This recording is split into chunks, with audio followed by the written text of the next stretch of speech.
Bienvenue à toutes et à tous à ce débat sur les musulmans, l'islam et la France, organisé par l'Institut du monde arabe en collaboration avec le journal en ligne Orient 21.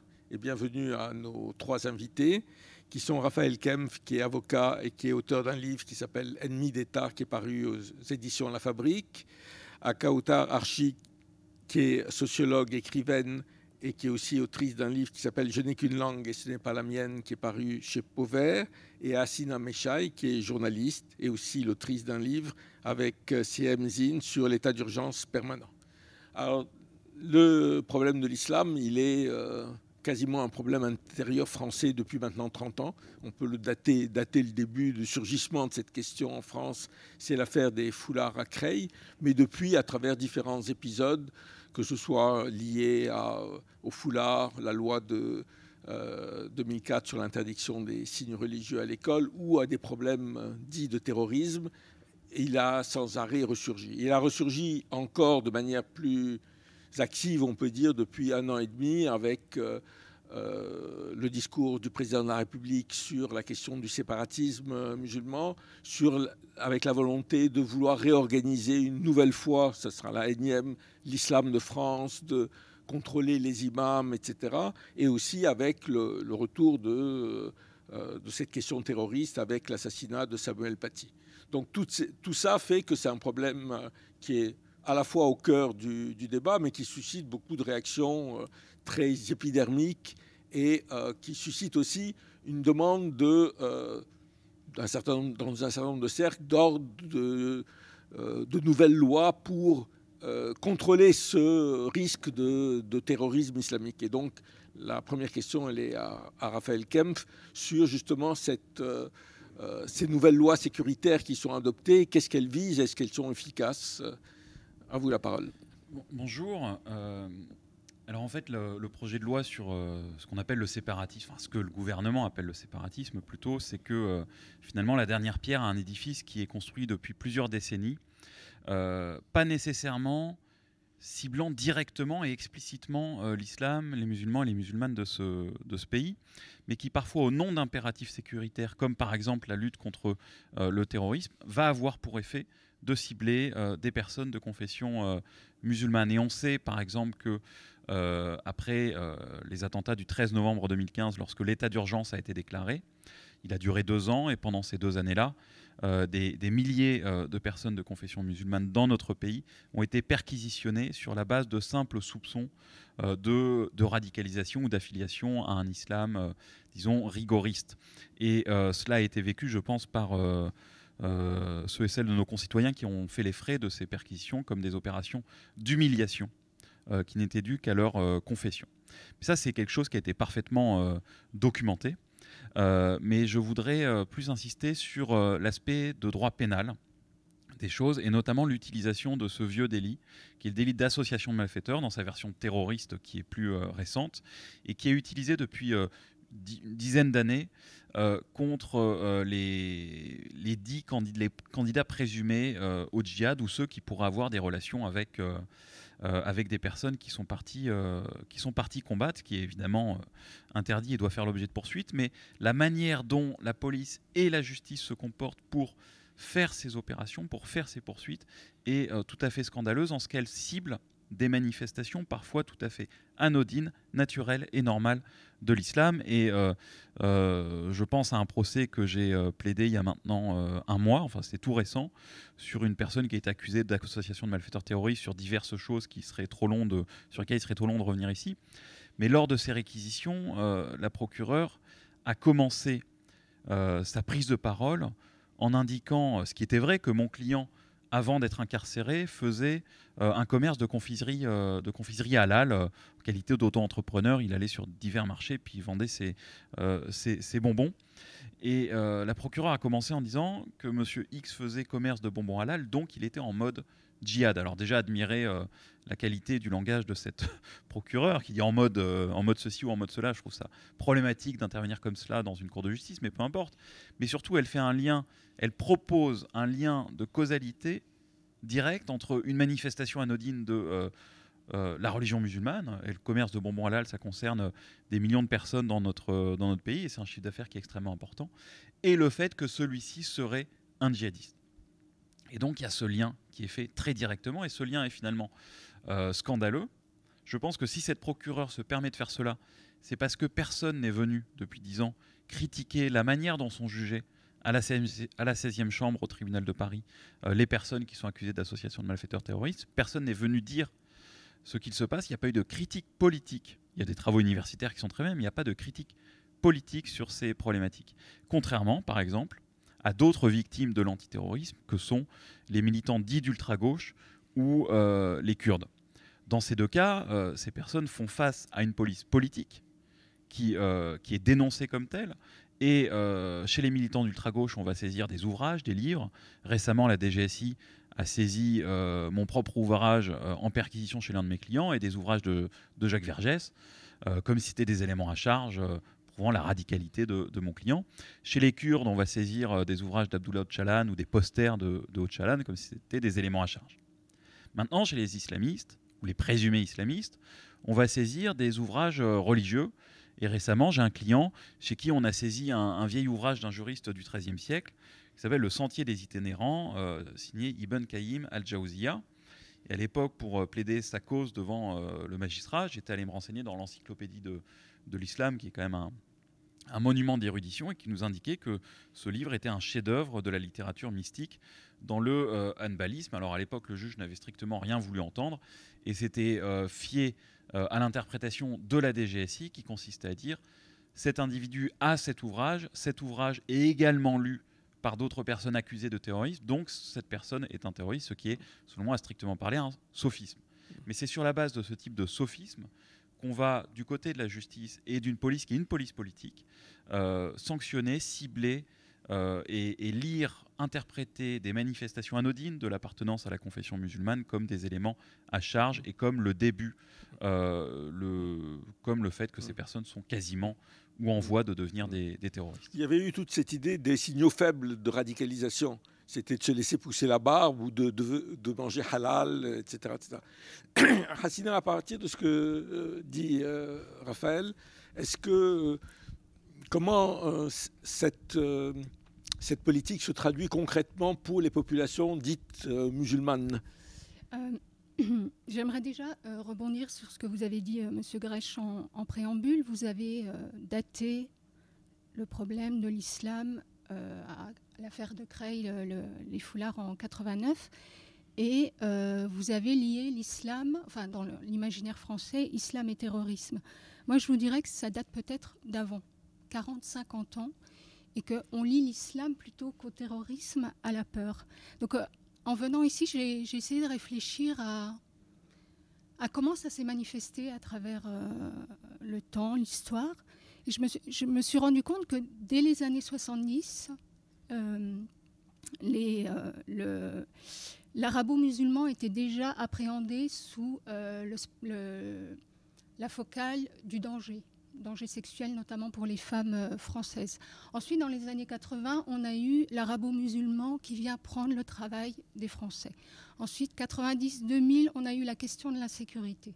Et après, on a eu la question du foulard. Donc, on a eu l'homme, le garçon arabe, la femme arabe, et là, arabo-musulmane, et là, à écouter Jean-Michel Blanquer, j'ai l'impression que maintenant, c'est les petits-enfants. Parce que des petits-enfants de 3 ans sont accusés de ne pas vouloir tenir la main de leur petite camarade fille.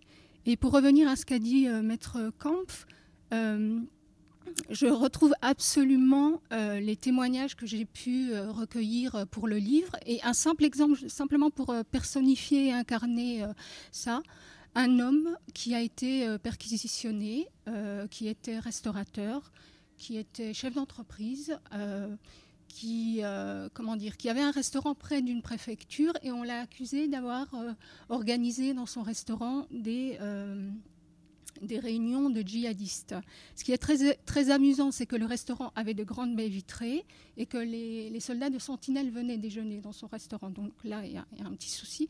Et il s'est retrouvé donc perquisitionné, assigné, et d'échelon administratif en échelon administratif devant le Conseil d'État, il a essayé, dans sa grande naïveté, d'établir qu'il était parfaitement intégré.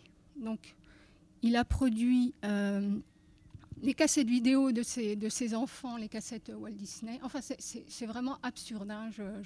Il a montré aussi que son épouse, quand elle allait à la plage, portait un maillot de bain, que lui-même portait une barbe, mais qu'elle était fashion, que s'il sortait, ça lui arrivait de boire un petit peu de whisky, etc. etc. Et la représentante du ministère de l'Intérieur, à tout ça, a simplement dit « taquilla ». Et voilà. Et il n'y avait plus rien à dire pour ce pauvre monsieur. Taquilla, c'est la dissimulation. La dissimulation, ce qui a fait de cette représentante, tout d'un coup, elle a sorti un mot arabe. Donc voilà, elle connaissait un peu l'islam, ou elle était islamologue, comme il y en a tant sur les plateaux. Et ce monsieur s'est retrouvé aussi en contradiction avec sa propre famille et propre communauté, parce que des gens lui ont dit, des personnes musulmanes lui ont dit, mais ça signifie que moi, si j'ai une marque qui indique que je prie ou que mon épouse porte le voile, ça veut dire que je suis djihadiste, donc terroriste, donc un danger. Donc voilà, une double contrainte, un double étau dans lequel se sont retrouvés ces personnes, ces Français assignés et perquisitionnés. Ça renvoie à une question qui est qui sont les musulmans en France? Aussi bien les Français musulmans que les musulmans qui sont d'autres nationalités. C'est-à-dire, on a l'impression que le discours est en train de fabriquer une communauté musulmane unifiée qui pense de la même manière, qui vit de la même manière, alors qu'on sait qu'il y a une énorme différence à la fois d'origine, de génération, certains sont intégrés. Est-ce que le fait de s'appeler Fatima ou Mohamed, ça veut dire qu'on est musulman au sens religieux du terme? Il y a quand même toutes ces questions qui sont un peu en dehors, je trouve, du débat. Je ne sais pas si ces questions sont en dehors du débat, mais en tout cas, disons que pour penser la question de l'islamophobie qui est extrêmement présente dans le débat politique français et qui va même jusqu'à structurer la vie politique française, voire même intellectuelle et médiatique. Je trouve ça toujours un peu risqué de partir de ce que font ou de ce que seraient les musulmans. On est vraiment face à des logiques sociales extrêmement puissantes. Ici, on voit bien à quel point l'ordre du droit vient dire quelque chose d'un certain imaginaire. Et effectivement, comme le disait très justement Hassina, on est sur une véritable historicité de l'histoire de la relation que l'Europe et plus particulièrement la France entretient avec, alors on a du mal à le nommer, avec la présence musulmane, avec l'altérité, avec la question de l'islam ou de l'islamité.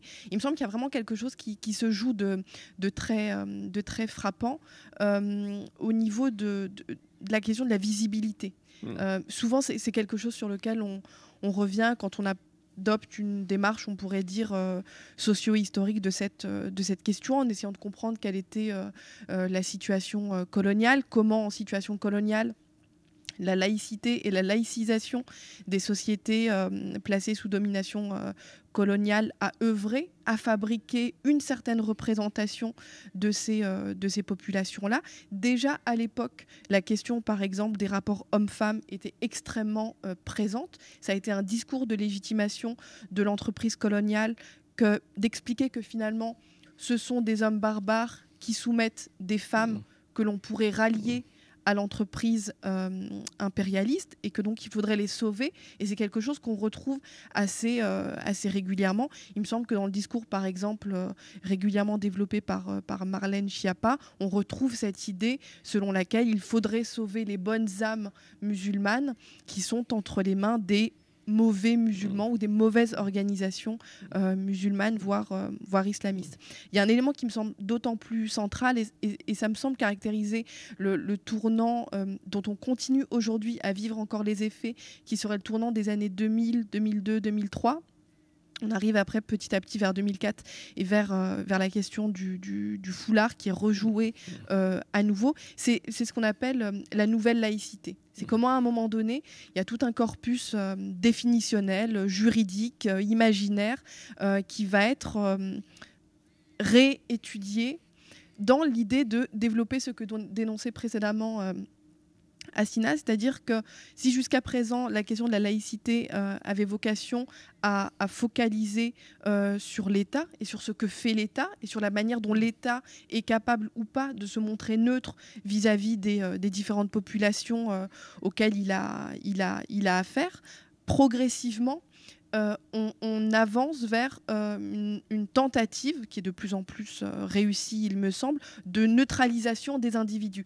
Et c'est bien parce qu'on passe d'une laïcité de la neutralité de l'État à une nouvelle laïcité qui s'appuie sur la neutralisation des individus qu'on débouche sur l'espace privé. C'est pour ça que tout d'un coup, ce que font les gens dans leur intimité, ce que pensent les gens, ce que lisent les gens, tout d'un coup prend une dimension assez spectaculaire et peut les faire basculer dans des formes de vécu judiciaire extrêmement difficile, le fait de basculer dans le pénal, etc. Parce que finalement, on va considérer que l'ennemi intérieur, là où il se manifeste le plus dangereusement, c'est dans l'intimité des gestes qu'il va développer. On a un système par capillarité comme ça, pour reprendre l'expression d'Abdelali Hajat et de Marwan Mohamed, qui est extrêmement dangereux, puisque progressivement, effectivement, la police politique peut se manifester à cet endroit-là.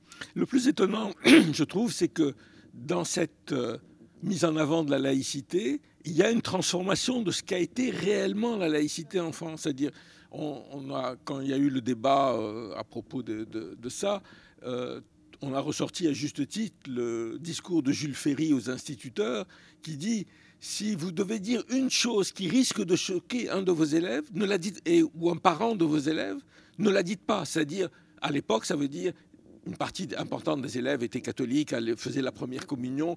D'ailleurs, il y avait dans l'école de la République, on reconnaissait le droit des élèves de rater l'école pendant une semaine avant pour préparer la première communion. Donc tout ça est aujourd'hui complètement disparu au nom d'une laïcité qui est une laïcité d'imposition et de contrôle des esprits aussi. Effectivement, ça me semble tout à fait une évolution tout à fait inquiétante. Mais peut-être pour revenir un peu sur les lois, vous avez parlé des lois antiterroristes, mais aujourd'hui, ça va au-delà de ça avec la loi sur la sécurité globale et cette manière de contrôler de plus en plus toute une série d'activités. Raphaël Kempf. Oui, alors, je voudrais rebondir sur cette question de la laïcité. Je pense même que Hajat et Mohamed parlent de laïcité disciplinaire. En plus. Voilà, et c'est vrai qu'il y a des mécanismes juridiques qui viennent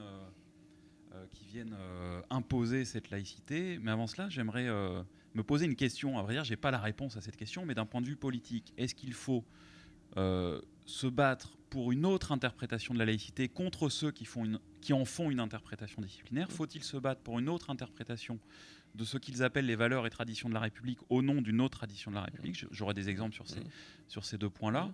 Ou est-ce qu'il faut au contraire essayer de se débarrasser de ces mots parce que ils en font un usage qui est un usage islamophobe et violent? Moi, j'avoue, je n'ai pas la réponse. Mais ce qui m'intéresse, c'est de cibler, de montrer que certaines des personnes qui sont les plus grands turiféraires de cette laïcité disciplinaire, même s'ils ne la nomment pas ainsi, sont parfois pris la main dans le sac sur une mauvaise interprétation de la loi de 1905. Et je vais rappeler l'exemple que j'avais donné dans l'article que j'ai écrit pour Orient 21 sur cette question avant qu'on ait le projet de loi sur le séparatisme. C'était Jacqueline Eustache-Brignot, alors c'est une sénatrice, qui était rapporteur de la commission d'enquête du Sénat, dont le rapport a constitué un peu la base idéologique de la future loi séparatisme.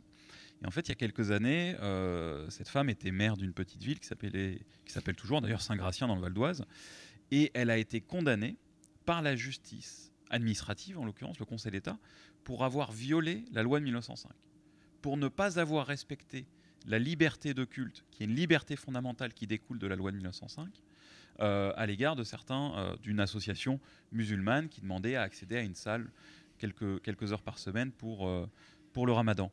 Et donc c'est très intéressant de voir que cette personne qui, au Sénat, se fait la défenseuse acharnée de la laïcité, des valeurs de la République, etc., est quelqu'un qui, elle-même, a été condamnée par la justice pour ne pas avoir respecté la loi de 1905.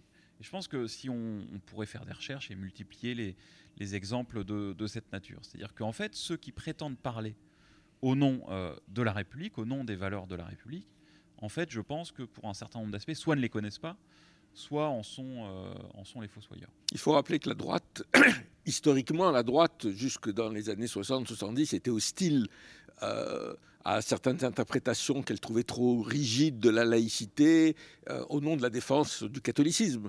Donc là, il y a aussi une évolution qui est très frappante quand on suit, par exemple, les positions du Figaro et qu'on peut retrouver d'ailleurs avec des contradictions, par exemple, sur l'enseignement à la maison, sur l'idée qu'il n'y aurait pas d'enseignement à la maison. Ceux qui sont montés ceux qui étaient contre, c'était aussi une partie des catholiques parce que, je veux dire, c'était une pratique normale qui avait été imposée, qui avait été qui avait été faite en France depuis des décennies. Et qu'aujourd'hui, en attaquant l'islam, finalement, on risque d'attaquer aussi d'autres religions, quoi. Hassina Meshaï. Oui, non, je réfléchissais à ce qui a été dit et à la loi 1905. Effectivement, quand on reprend les débats parlementaires de l'époque, on comprend très bien qu'il s'agit d'apaiser la question religieuse. Et quand on lit le projet de loi séparatisme, on se dit que tout est fait pour ne pas apaiser cette question religieuse, notamment en posant la question de la neutralité, non plus seulement pour les services publics et l'État, mais aussi pour tout ce qui est délégation de services publics, contrats liés à un service public. Donc, ce qui peut être arrangé de façon pacifique dans les entreprises, par exemple, un employé qui veut aller prier discrètement, tout d'un coup, tout devient contentieux, tout devient épidermique, alors que tout se passe de façon tranquille dans de nombreuses entreprises. Et pour revenir à ce que vous disiez, par rapport aux conséquences de tout ça sur les musulmans, moi j'observe deux choses. J'observe déjà que vous avez un effet de groupe. En fait, chez certains musulmans, c'est comme si tous les débats avaient une portée de prophétie autoréalisatrice, c'est-à-dire qu'au bout d'un moment, ils se recroquevillent sur ce qu'on leur reproche. Et d'un autre côté, vous avez d'autres personnes que j'ai pu interviewer qui sont dans ce que je pourrais qualifier, que d'autres ont qualifié de maranisme républicain, c'est-à-dire qu'ils essayent vraiment d'atténuer au maximum tout indice de religiosité extérieure pour être tranquille. Et quelqu'un m'a dit pour passer sous les radars, non pas parce qu'il avait quelque chose à se reprocher, mais parce que les gens sont fatigués de ces débats récurrents. Mais le problème, c'est qu'on est en train de les faire sortir de sous les radars. C'est-à-dire, on ne laisse pas la possibilité, puisqu'on utilise, si vous êtes intégré au sens où certains l'entendent en France, c'est-à-dire vous mangez du cochon, vous buvez du vin, etc., on va vous dire, ah, mais il utilise la taquille, il se manifeste. Un ami m'a dit un jour, mais moi, je me définis maintenant comme musulman athée. Dans le sens où il dit, je m'appelle Mohamed ou autre chose, je suis considéré par les autres comme musulman, je ne peux pas me désolidariser de ma communauté, je ne peux pas me dire je ne suis pas du tout musulman. Donc il avait cette définition qu'on avait d'ailleurs retrouvée à d'autres moments dans les communautés juives, où les gens étaient juifs parce que les autres les considéraient comme juifs, quoi. Je trouve qu'effectivement ça pose de véritables questions sur le vécu des populations musulmanes ou des populations qui sont assimilées à l'islam. Je trouve que ce qui est peut-être d'autant plus frappant, c'est qu'en fait les mécanismes qu'on est en train de décrire, ils révèlent aussi le profond processus, même si ça fait encore énormément débat, mais le processus de racialisation aussi qui est à l'œuvre.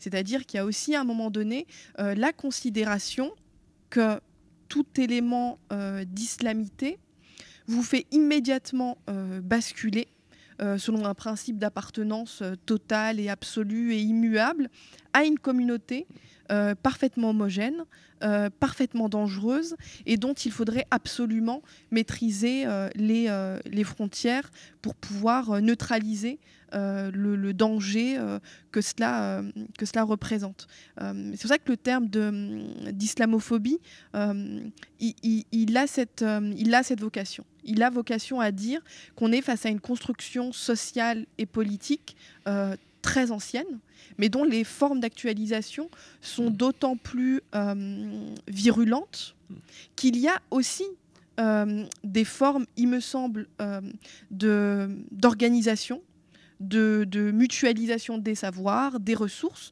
de la part d'individus qu'on va qualifier de racisés, pour pouvoir penser la condition qui est la leur. Alors on s'éloigne ici des profils d'individus qui mènent, on pourrait dire, une vie quotidienne et ordinaire. On peut penser à tous ces individus qui ont au contraire décidé de s'engager dans des voies de recherche, de viser des postes universitaires, etc.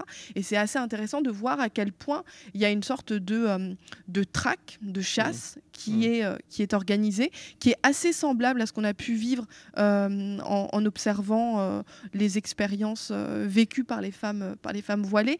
Désormais, on pourrait dire que c'est un autre segment de la population musulmane qui est visé, ceux qui, entre guillemets, décideraient au contraire non pas d'adopter une position de maranisme, mais de politiser leur propre vécu, de politiser leur propre situation, d'adopter des positions plus réflexives pour essayer de comprendre ce qu'il en est. Et il me semble qu'on retrouve là à nouveau une théorie qui est très ancienne et qui a réémergé ces derniers temps, selon laquelle l'université serait entre les mains de chercheurs racisés avec un pouvoir extrêmement important. Et cette idée-là de la nécessité d'aller voir aussi ce qu'il se passe du côté des universités, c'est quelque chose qui est régulièrement repris par les différents ministres, et parce qu'on a aussi considéré pendant longtemps que l'université française est le ventre mou de l'islamisme. C'est une expression qui revient régulièrement pour justifier les attentions plus grandes que l'on va porter à des universités qui sont perçues comme populaires et donc comme plus investies par ces thématiques-là. Donc on voit bien en fait qu'il y a une sorte de tentative de neutraliser, de capter, d'interdire, de discipliner toute tentative de mise en échec de ce qui constitue le processus de racialisation à l'œuvre en France. Ce qui est frappant, alors, aujourd'hui, il y a un numéro spécial du Point qui est consacré à cette, aux universités, mais une des choses qui est frappante, c'est quand même qu'il y a eu un appel d'une centaine d'intellectuels brillants, connus français, qui appellent à une chasse aux sorcières dans les universités.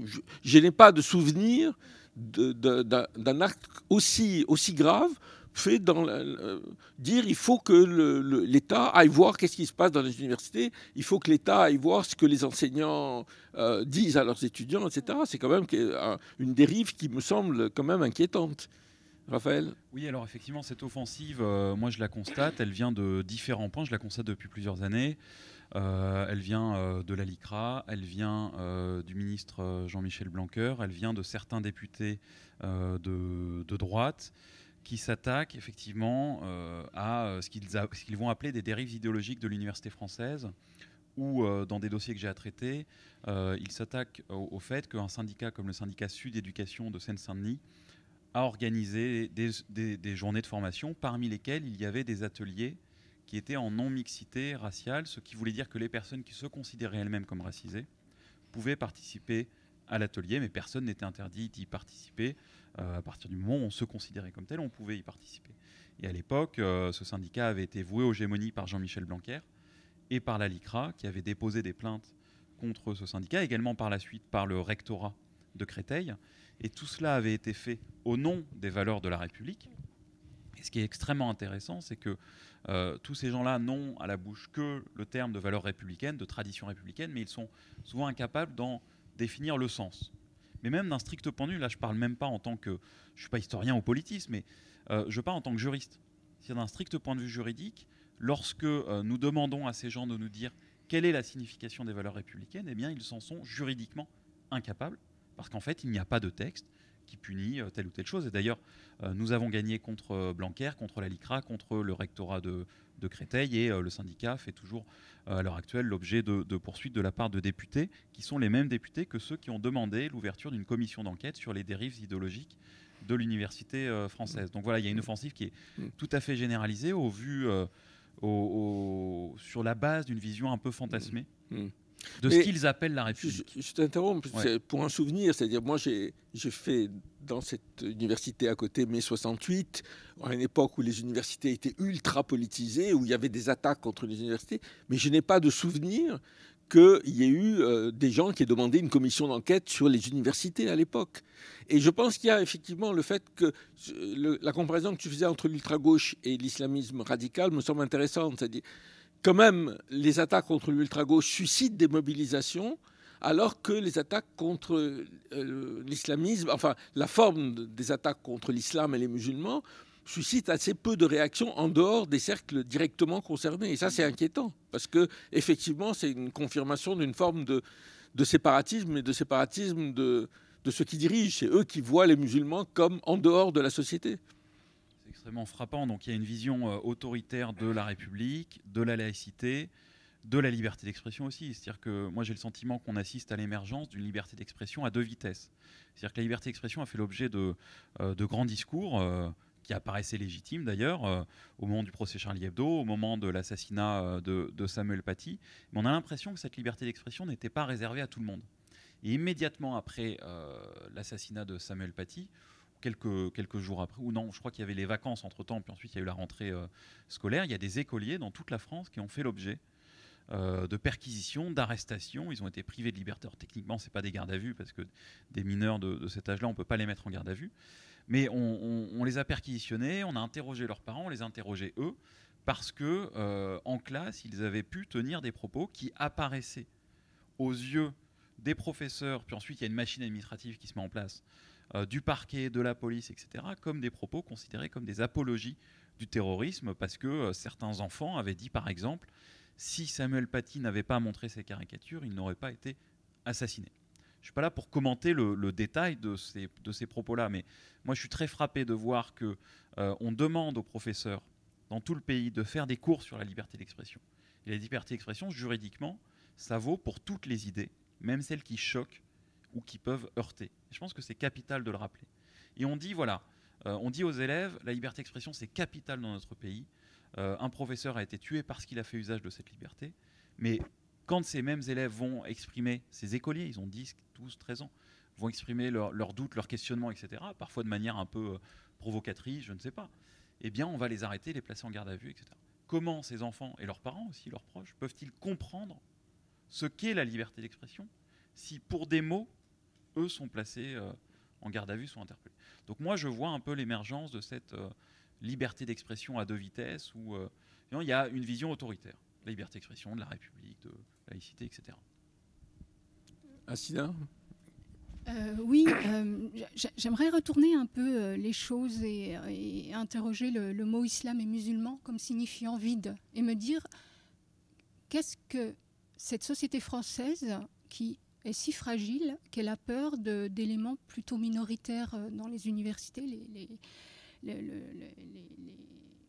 comment dire, ce n'est pas quelques théories postcoloniales, indigénistes, peu importe le terme, qui va faire vaciller l'université sur ses fondements.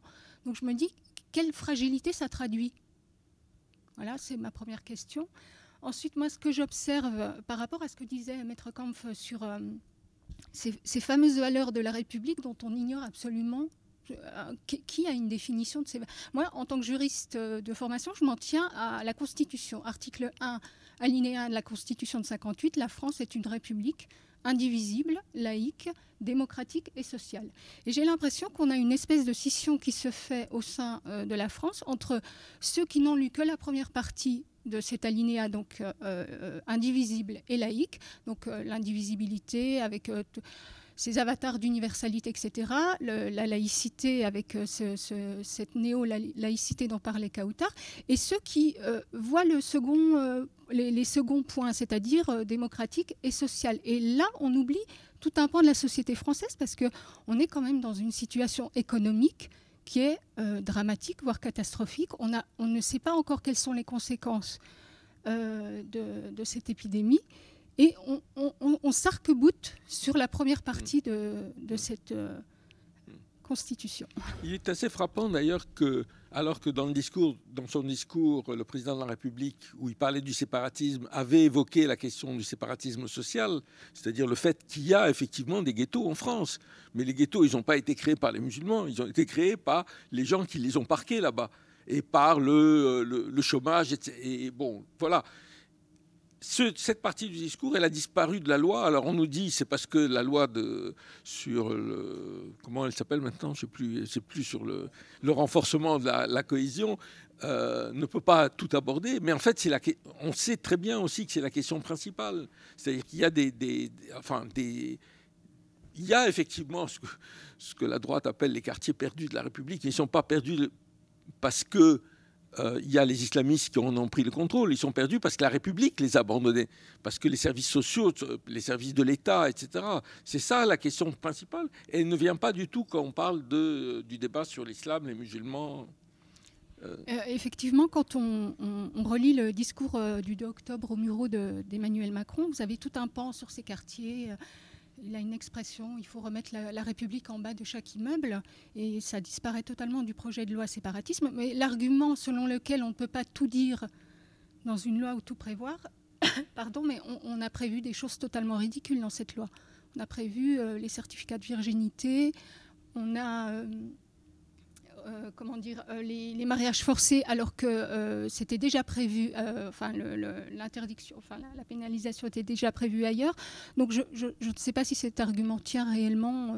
Je ne sais pas si c'est un oubli volontaire ou c'était simplement dans le discours d'Emmanuel Macron, voilà, pour contrebalancer tous les effets d'annonce. Je ne sais pas. Non, la différence fondamentale, c'est qu'on peut effectivement mettre dans une loi la question des certificats de virginité, etc. Mais si on veut s'attaquer et ça ne coûte rien, je dirais, si on veut s'attaquer au séparatisme social, il faut de l'argent, il faut mettre un effort, il faut changer les priorités économiques et sociales, et ça, le gouvernement n'est pas prêt à le faire.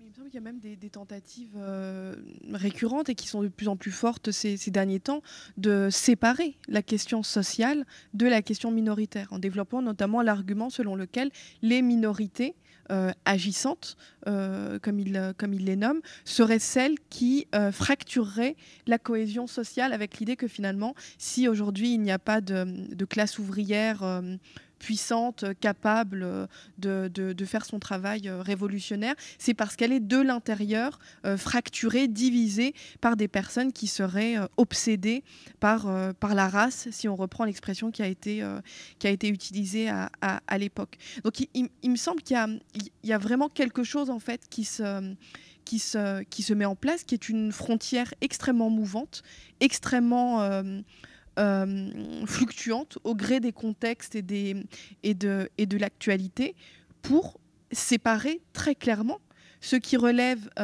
du groupe habitant légitimement la France et des groupes qui sont considérés comme étant là et ne devant pas être là. Et il me semble qu'il y a là quelque chose qui est frappant, qui est vraiment une logique qui est extrêmement persistante. Et une partie de la réponse nous a notamment été fournie il y a quelque temps par Gérald Darmanin, lorsqu'il disait dans un entretien, finalement, même si ce que nous faisons, nous n'avons pas complètement le droit de le faire, ou même si ce que nous le faisons en gaspillant un peu d'énergie, c'est pas grave. L'important, c'est que le message passe.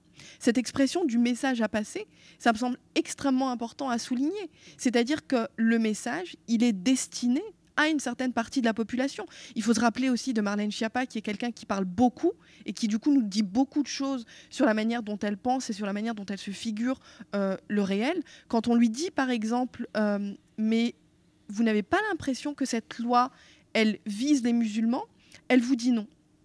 Et puis quelques temps plus tard, elle dit mais en fait nous n'avons pas pu inscrire le mot islam en référence notamment à la condition féminine, parce que la religion ne peut pas être le nom d'une religion ne peut pas être cité dans un texte de loi. Donc on voit bien ici à quel point il y a des ambivalences qui en vérité ne sont pas si ambivalentes que ça. C'est pour ça que j'évoquais auparavant les logiques de racialisation, qui sont vraiment des logiques qui ont pour objectif d'instaurer un ordre politique très précis. On se rapproche progressivement des élections présidentielles. Il me semble que là aussi, il y a quelque chose qui va être extrêmement urgent, qui va sûrement exacerber encore plus les problématiques auxquelles nous avons affaire. Mais il y il y a une fonction, c'est-à-dire qu'il y a un véritable objectif. Quand je dis objectif, je ne veux pas forcément dire qu'il y a une intentionnalité au sein d'un cabinet ministériel ou autre, mais il y a une certaine vision du monde qui encourage l'idée selon laquelle des personnes qui sont ici, finalement, on préférerait les voir ailleurs. Et cette question-là, de la racialisation, on la voit très bien notamment aussi quand on s'intéresse un peu à la question migratoire, quand on s'intéresse aussi au sort qui est réservé aux populations roms. Donc c'est extensible en fait. Ce sont des catégories dans lesquelles on peut très facilement entrer, mais desquelles il est très difficile de ressortir. Et une fois que vous êtes pris dans cet appareillage, que ce soit un appareillage juridique ou que ce soit un appareillage plus abstrait, plus symbolique, immédiatement, évidemment, vous participez à renforcer une vision racialisée de la société qui fait l'objet d'une dénégation extrêmement puissante. Mais justement, une des choses qui me semble intéressante, Raphaël Kempf, c'est que depuis 10 ans ou 15 ans, on assiste à une multiplication des lois sécuritaires. Je crois que quelqu'un disait qu'il y a une loi antiterroriste tous les ans. Et bon, l'argument, c'est qu'on lutte contre le terrorisme islamiste. Nous, on dit que ça vise plutôt les musulmans, mais en fait, le problème, c'est que finalement, ça vise tout le monde. Et que les conséquences, elles visent tout le monde dans le sens... non, c'est pas, le terme visé n'est pas juste, mais elles ont des conséquences pour tout le monde, puisqu'elles contribuent à diminuer les libertés en France, les libertés d'expression, les libertés d'organisation. Et ça, c'est quand même un phénomène inquiétant pour toute la société. Oui, alors pour rebondir là-dessus, pour répondre à ta question aussi, ce que vient de dire Kawthar Archi sur ce phénomène de racialisation, je pense que ce phénomène on peut le constater aujourd'hui, comme vous venez de le faire, parce qu'on a laissé faire et parce qu'on a laissé les lois être adoptées. Et je pense qu'on a peut-être manqué de courage politique dans la dénonciation des lois liberticides, scélérates, etc., appelons-les comme on veut. C'est-à-dire qu'il y a deux niveaux d'argumentation contre des lois liberticides. Léon Blum, sur les lois scélérates, il disait attention, ces lois visent les anarchistes, mais elles pourraient toucher tous les citoyens. Lorsque Léon Blum dit cela, il utilise un niveau d'argumentation qui est finalement un niveau d'argumentation second, qui dit attention, ces lois sont mauvaises, non pas parce qu'elles sont mauvaises en soi, mais parce que demain, elles pourraient vous toucher, vous, bourgeois, vous, gauchistes normaux, etc., qui n'êtes pas anarchistes. Mais en fait, en disant cela, on oublie le premier niveau d'argumentation. C'est-à-dire que contre les lois scélérates, il fallait défendre les anarchistes. Contre l'état d'urgence, il faut défendre les musulmans. Et c'est vrai que lorsqu'il y a eu l'état d'urgence en novembre 2015, ce qui a fait rapidement la une de l'actualité sur ces problématiques-là, c'était le fait que des militants écologistes aient fait l'objet de perquisitions et aient été assignés à résidence. Donc à l'époque, moi j'avais bien suivi ces dossiers parce que j'étais dans ces dossiers, mais également les dossiers visant des musulmans. Et je regrette qu'à l'époque, politiquement, on n'ait pas suffisamment attaqué clairement l'état d'urgence en disant l'état d'urgence, il n'est pas grave parce qu'il touche 20 militants écologistes. Il est surtout grave parce qu'il touche 2000, 3000, 4000 citoyens de confession musulmane dans ce pays.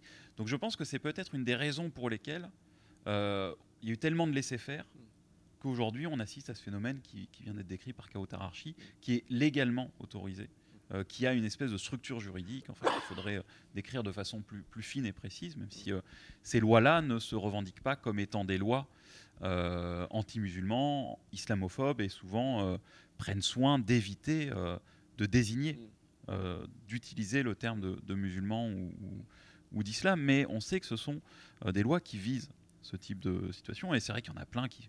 Je pourrais donner plein d'exemples, mais par exemple, en 2016, il y a une loi qui s'appelle la loi Savary, qui est passée complètement sous les radars, qui était une loi de lutte contre le terrorisme et contre la fraude dans les transports en commun, admirer les deux, et qui disait ah ben voilà, pour certains emplois comme par exemple le poste de conducteur de métro, qui est un emploi sensible, eh bien il faut une enquête administrative.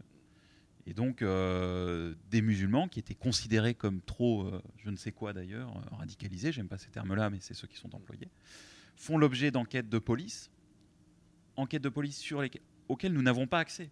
C'est-à-dire nous ne savons même pas ce que la police va reprocher à ces personnes-là. Mais sur la base de ces enquêtes secrètes, les personnes vont être licenciées purement et simplement d'un emploi qu'elles occupaient parfois depuis très longtemps. Et donc il y a une espèce de police. Tout à l'heure j'ai parlé de police politique, maintenant on va parler de police secrète. Enfin, excusez-moi, je vais un peu loin, mais c'est des mécanismes qui existent juridiquement. Donc sur la base d'enquêtes de police dont on ne sait rien, des personnes vont être, vont perdre leur emploi en raison de leur confession. Quand je dis en raison, c'est une hypothèse que je fais et que je suppose, il y a un certain nombre d'éléments qui me permettent de penser que c'est en raison de leur confession présumée que la police a jugé que le comportement de cette personne était dangereux et donc qu'elle n'avait plus le droit d'exercer son emploi. Donc on a ce type de mécanisme qui se diffuse dans le droit et contre lesquels finalement on ne se lève pas assez. Mais oui, Hassina Meshaï. Simplement pour rebondir sur ce que Kautar et Raphaël Kampf ont dit, effectivement, vous avez utilisé en amont le terme expédition punitive pour parler parfois de ce qui a pu se passer pendant l'état d'urgence. Et Kautar a rappelé les propos de Gérald Darmanin, message à faire passer. Et c'est vrai que les personnes que j'avais interviewées me disaient que parfois c'était dans le même immeuble, ils se demandaient la nuit suivante à qui serait le tour d'être perquisitionné de façon plutôt violente.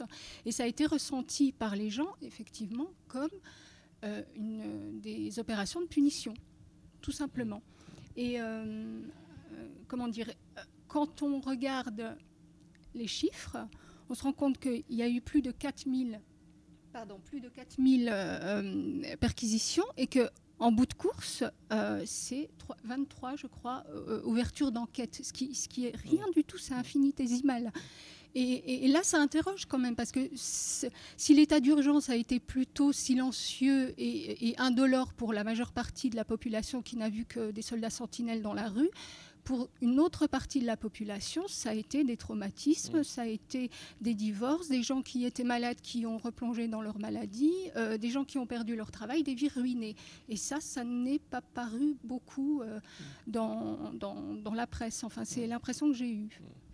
Mais je pense qu'effectivement, il y a une sorte d'indifférence qui existe. Par exemple, il y a eu beaucoup de choses qui ont été faites, et à très juste titre, pour lutter contre la loi sur la sécurité globale. Dans le même moment, il y avait quelque chose qui était aussi en train de se produire au niveau de ce qu'on a appelé les séparatismes. Et c'est vrai que la jonction entre les deux n'a pas été immédiate et n'a pas particulièrement été des plus spontanées. Il me semble que cette indifférence, elle est entretenue, elle est elle-même en fait une sorte de position sociale qui est souvent vécue comme une position juste et légitime, parce qu'après tout, et c'est bien le discours qui est développé depuis très longtemps maintenant, ils font quand même quelque chose, ces gens-là. Ces gens-là font des choses, ces gens-là préparent des choses, ces gens-là manigancent, etc. etc. Or, quand on entre dans le domaine juridique, et notamment dans l'ordre des perquisitions, et qu'au final, la CINA nous rappelle qu'il y a eu quelques vingtaines de choses qui sont finalement allées jusqu'au bout, c'est normal, quelque part, que ça aille si faiblement jusqu'au bout, puisque l'enquête, même si elle prétend avoir pour objet ce que feraient les gens, en fait, c'est une enquête qui, encore une fois, je le répète, est profondément motivée par ce que sont les gens. Et ça, c'est une distinction qui me semble vraiment absolument fondamentale, puisque si on pousse la logique jusqu'au bout, il suffirait qu'un militant qualifié d'ultra-gauchisme cesse son ultra-gauchisme, qu'il décide tout d'un coup de se lancer dans une carrière dans les mondes de la banque, qu'il devienne un grand trader de la City, etc., pour que le doute cesse. Il réintègre, entre guillemets, une position de normalité sociale. On sait bien que les musulmans ont beau se positionner de toutes les manières qu'ils soient, le doute persiste. Et c'est pour ça qu'à mon sens, il y a quelque chose d'essentiel ici qui se joue sur ce processus d'essentialisation et de criminalisation des êtres, en fait. Ce qui nous ramène à la question du néocolonialisme. Ce qui est paradoxal, c'est que ce type de discours et ce type de pratique encourage, entre guillemets, le séparatisme. Et pour moi, c'est presque un discours en miroir du discours que l'État islamique a à l'égard des musulmans en Europe. Il dit aux musulmans en Europe, mais vous n'êtes pas européens, vous ne serez jamais intégrés, vous ne pouvez pas être partie de ces communautés. Et une partie de l'État et de la société renvoie aux musulmans ce même discours, c'est que vous n'êtes pas, quoi que vous fassiez, vous ne serez jamais français, vous ne serez jamais européen. Et ça, c'est quelque chose qui me semble très inquiétant. Hassina Meshaï. effectivement, on se souvient de la revue francophone de Daesh, le nom m'échappe, qui disait qu'il fallait vraiment cibler ce qu'ils appelaient la zone grise. Donc ces musulmans qui sont dans des pays occidentaux et vraiment démontrer que quoi qu'ils fassent, quoi qu'ils disent, ils ne seront jamais des citoyens à part entière, mais entièrement à part, et que c'est cette zone grise sur laquelle il fallait appuyer pour peut-être presque créer un schisme à l'intérieur de ces pays occidentaux. Donc vous avez tout à fait raison. Mais de la même manière, si on reprend cette logique du faire et du être, c'est très intéressant de voir par exemple que les principales motivations, voire explications à la question du terrorisme islamiste reposent souvent sur l'idée que finalement ils nous attaquent, nous sommes attaqués, la République française est attaquée en raison de ce que nous sommes. Ce sont nos valeurs, c'est notre histoire, c'est notre mode de vie qui est attaqué. On pourrait aussi renverser la logique, et à cet égard des travaux très probants montrent que ce qui est attaqué par les terroristes en question, ce n'est pas tant quelque chose qui relèverait d'une identité, mais plutôt quelque chose qui relèverait de politique, en fait. Ce sont les politiques d'ingérence et extrêmement complexes qui sont menées par les États européens, et la France en particulier, évidemment les États-Unis, depuis un certain nombre d'années, qui sont ciblés. Donc on voit bien ici à quel point la notion d'identité, elle est elle aussi complètement centrale. Et je pense que cette obsession à l'égard de l'islam, elle est liée aussi à la nécessité de définir ce qu'est la France. Et l'autonomie de cette définition n'existe pas parce qu'historiquement, elle n'a jamais existé, et qu'il y a parfois des formes de ressentiment, des formes de nostalgie et des nécessités de se positionner en miroir, comme vous disiez, même si ce sont des miroirs complètement enlaidissants. Il y a effectivement, avec la notion même de guerre contre le terrorisme, on est entré dans une logique qui est très inquiétante. Moi, je appelle ça une logique de dépolitisation. En fait, le premier qui a utilisé l'argument « il nous attaque pas à cause de ce que nous faisons, mais à cause de ce que nous sommes », c'est le président Bush, au moment où il déclenche la guerre contre, d'abord, à la suite du 11 septembre, la guerre en Afghanistan, puis la guerre en Irak. En disant, en gros, les politiques occidentales au Proche-Orient, ce n'est pas le sujet, ils nous haïssent. Et au-delà du fait que ça me semble très réducteur, ça veut dire qu'il n'y a pas de fin à cette guerre. C'est-à-dire l'idée, c'est que c'est une guerre vraiment, comme on dit, d'identité, d'idéologie, etc. Et il n'y a pas de solution. Donc on est dans une guerre permanente. Et au lieu moi, je pense toujours qu'il faut réintroduire la politique. C'est-à-dire qu'effectivement, les politiques, elles ont des conséquences, elles ne sont pas neutres, elles peuvent être positives, négatives, susciter des oppositions ou non. Et le terme même, moi, j'ai toujours trouvé que le terme de terrorisme était un terme très ambigu. On parlait tout à l'heure du PKK, du Parti des travailleurs du Kurdistan, qui est dénoncé, enfin pas dénoncé, qui est sur la liste des organisations terroristes européennes, françaises. C'est eux qui ont défendu Kobané en 2014 face à l'État islamique. La France leur a envoyé des armes. Et en même temps, si ici vous manifestiez pour le PKK, vous risqueriez de vous trouver en prison pour apologie du terrorisme. Donc on voit bien à quel point c'est un concept qui est utilisé uniquement pour disqualifier l'adversaire et aussi pour dépolitiser le débat, qui fait que contre le mal, il n'y a pas de solution possible. Alors que si vous êtes dans la politique, vous dites oui, il y a des politiques qui sont bonnes, non, etc. Et pour terminer là-dessus, je veux dire quand même, on est maintenant, le 11 septembre, on sera le 20e anniversaire, si on peut dire, de la guerre contre le terrorisme. Le résultat en Afghanistan, c'est que les Américains sont en train de négocier le retour des talibans au pouvoir. Ce qui est quand même un échec extraordinaire de cette vision du terrorisme. Simplement... cet effet miroir que moi j'ai établi entre terrorisme et séparatisme, on le retrouve de façon flagrante dans les propos de George Bush après le 11 septembre. Vous êtes avec nous, vous êtes contre nous. Et là, Emmanuel Macron a presque repris mot pour mot ces termes, notamment par rapport à la charte sur les imams, en disant soit vous êtes avec la République, soit vous êtes contre la République. C'est pour ça que, pour moi, l'état d'urgence est vraiment une rupture symbolique. L'état d'urgence, comme disait Maître Kampf, il aurait fallu que des voix s'élèvent. Parce que l'état d'urgence a impliqué 3 choses. Vous avez eu un effet cliquet, c'est-à-dire qu'à partir du moment où on dépassait un principe, qu'on le mettait de côté, on ne revenait pas en arrière. Pardon. Vous avez eu un effet d'aubaine, donc l'état d'urgence a plutôt débordé côté COP21. Et vous avez eu un effet de contamination, parce que les lois prises, adoptées après, gardent cet esprit de l'état d'urgence. Et ça, on ne s'en rend pas compte. Et je trouve qu'on retrouve ce même aveuglement, Kautar en a un peu parlé, dans la réception qui est faite entre la loi séparatisme et la loi sécurité globale. Et on ne voit pas que la loi séparatisme porte en elle des germes liberticides qui sont extrêmement graves, notamment par rapport aux associations, par rapport au pouvoir donné au préfet. Des choses qui, moi, me font bondir et qui m'interpellent. Le silence m'interpelle et m'interroge. À tel point que l'article 24 de la sécurité globale, je crois, a quasi définitivement disparu, mais on le retrouve sous la forme de l'article 18 dans la loi sécurité globale. Et il y a quelques jours de cela, une tribune a été publiée.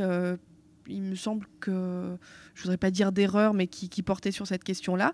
Et l'article, enfin la tribune commence très précisément par « Nous ne contestons absolument pas l'esprit global de la loi sur le séparatisme, mais par contre, nous sommes très, très inquiets de retrouver l'article 24 désormais sous les apparences de l'article 18 ». Donc on voit bien qu'il y a une frontière et qu'il y a une difficulté d'identification parce que la question musulmane reste une question particulière. Ça reste une question frappée par la particularité, par le stigmate. Et il est évident que politiquement, personne n'a intérêt à défendre, entre guillemets, cette cause-là. Et les quelques-uns qui s'y sont risqués, je veux dire de manière flagrante, et en sont encore les porteurs aujourd'hui. Raphaël Kampf. Je pense, sauf erreur de ma part, que Kautar Archi fait référence à la tribune d'Olivier Cousy, bâtonnier de Paris, et Christophe Deloy. Vous avez tout à fait raison. Dans Le Monde, effectivement, donc mon confrère Olivier Cousy. Effectivement, je suis d'accord avec cette interprétation de la tribune, et c'est extrêmement problématique parce que dans la loi dite séparatisme, enfin qui s'appelle exactement projet de loi confortant le respect des principes de la République, on trouve bien d'autres choses. Et l'un des éléments sur lesquels je souhaiterais insister pour conclure, pour alerter aussi sur cette question-là, c'est qu'on a dans ce projet de loi un article qui vise à soustraire à la loi de 1880 sur la liberté de la presse certains délits dits de provocation à la haine raciale. Donc en fait, il faut essayer de donner 2-3 éléments d'explication.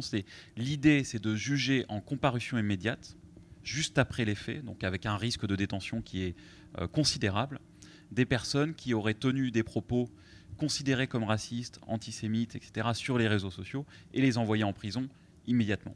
Et ça, c'est quelque chose qui est profondément contraire aux valeurs de la République, à la tradition républicaine. C'est-à-dire qu'en 1881, Clémenceau s'est battu contre l'inscription d'un délit d'outrage à la République dans la loi, avec cette idée que la République est suffisamment forte pour ne pas avoir besoin de punir ceux qui l'outragent. Et aujourd'hui, finalement, on a le sentiment qu'avec ce projet de loi, avec ces mécanismes de répression de l'usage abusif de la liberté d'expression, on se retrouve finalement dans une vision extrêmement réactionnaire et autoritaire de la République, à contrario de ce qu'avait défendu même quelqu'un comme Clémenceau à l'époque. Et donc moi je suis très frappé que cet article-là, alors je crois que c'est l'article 20 ou 21 dans le projet de loi, ne fasse pas l'objet de dénonciations beaucoup plus unanimes. Et effectivement, c'est peut-être lié au fait que finalement, on ne veut pas défendre les musulmans. Et un dernier point sur cette question de la liberté d'expression, c'est le sort qui est réservé au CCIF, le collectif contre l'islamophobie en France. Je vous invite à lire dans le détail le décret de dissolution qui a été adopté par Darmanin, décret dans lequel on peut apprendre que le fait de dénoncer des mesures antiterroristes et de critiquer des mesures antiterroristes est considéré comme une provocation au terrorisme. Donc moi, et peut-être nous, enfin mais moi surtout aujourd'hui, depuis le début de cette rencontre, je ne cesse de dire que les mesures antiterroristes doivent être dénoncées, critiquées, etc. Donc moi-même, est-ce qu'en faisant cela, je ne suis pas en train de provoquer et de soutenir le terrorisme. Voilà, cette proposition idéologique, cette proposition d'argumentation faite par Darmanin, qui je l'espère ne tiendra pas devant le Conseil d'État, on verra, est très grave parce qu'elle en vient à limiter la liberté d'expression. Et l'autre chose, je conclurai là-dessus, c'est que finalement le CCIF n'a pas fait l'objet d'un soutien massif.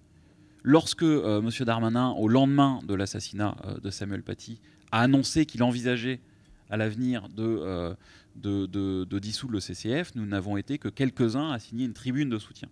Lorsque le CCIF a été dissous, il y a eu un peu plus de soutien, notamment la Ligue des droits de l'homme, etc. Mais j'ai le sentiment que c'était quasiment trop tard. C'est-à-dire qu'une fois que le décret est passé, voilà, alors que s'il y avait une levée de bouclier dès l'annonce faite par Darmanin contre le CCIF, peut-être que le CCIF n'aurait pas été dissous. Et je pense que c'est dû à l'effet de sidération qui était dû à l'assassinat de Samuel Paty. C'est sûr, on était tous sidérés, moi compris, c'est normal face à cet événement ignoble.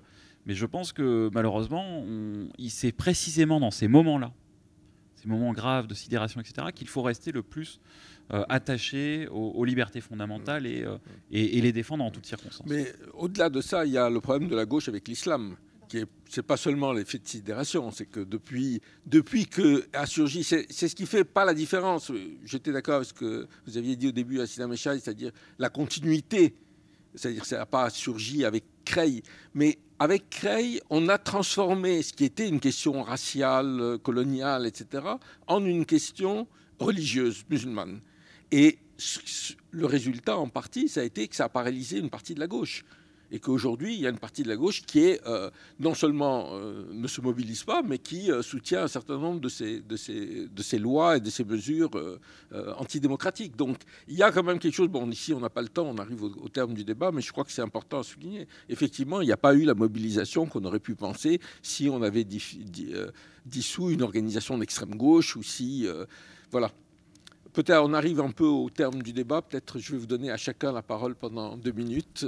Sina Mechal. Oui, moi j'aimerais revenir sur vraiment cette notion dont on nous rebat les oreilles, les valeurs de la République. Et j'observe simplement que plus on plastronne ces valeurs, plus on vide des lois porteuses de liberté, telles, Raphaël Kampf en a parlé, la loi 1881, les lois sur l'enseignement de 1882, la loi sur la liberté associative de 1901, celle de 1905, etc., etc. Donc au nom de valeurs diffuses, confuses et immatérielles, on ne comprend pas ce que c'est, de vraies lois votées qui constituent des lois de liberté sont sapées de façon absolument insidieuse et grave, à mon avis. Non. Oui, peut-être simplement rappeler que ces phénomènes d'altérisation, de racialisation posent évidemment la question des rapports de la gauche à cette question-là, et que effectivement on a évoqué la question de la laïcité. Il me semble même que l'idéal de sécularisation a grandement été investi de la mission de séparer ceux qui, entre guillemets, n'ont plus besoin du religieux et se rapprochent de cette manière-là des lumières de la modernité, et de ceux qui, au contraire, baignant encore dans quelque chose de religieux ou ayant une relation avec une certaine forme de religiosité, au contraire, appartiendraient au monde de l'obscurité, de la barbarie, etc. Ça pose des questions où on voit que c'est véritablement l'histoire française et l'histoire européenne. Parfois j'élargis à la question de l'Europe parce que ça me semble très important, qui est véritablement posée. On n'en a pas parlé ici, mais la question de l'antisémitisme, elle est absolument fondamentale aussi dans cette question, dans la disjonction de ce qu'on a appelé les sémitismes. Donc voilà, le débat est extrêmement large et j'espère qu'on continuera à l'avoir. Bon, merci. On va le continuer. Merci à chacun d'entre vous pour ce débat et à un prochain débat à l'Institut du monde arabe et avec Orient 21. Merci.